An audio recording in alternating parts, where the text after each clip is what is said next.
दोस्तों, अगर आपको बलगम वाली खांसी, सीने में जकड़न और सांस लेने में परेशानी होती है तो कफरिल एलएस सिरप आपके लिए बहुत ही फ़ायदेमंद हो सकता है। दोस्तों, इसमें होता है एम्ब्रोक्सोल, लिबोसल्बुटामोल और गुआफेनेसिन, जो बलगम को पतला करता है, खांसी को कम करता है और सांस लेने में आसानी देती है।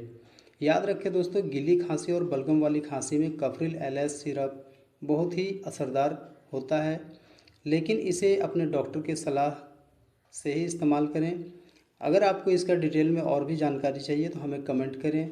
वीडियो अच्छा लगा तो वीडियो को लाइक करें, शेयर करें और इसी तरह वीडियो देखने के लिए चैनल को सब्सक्राइब भी करें।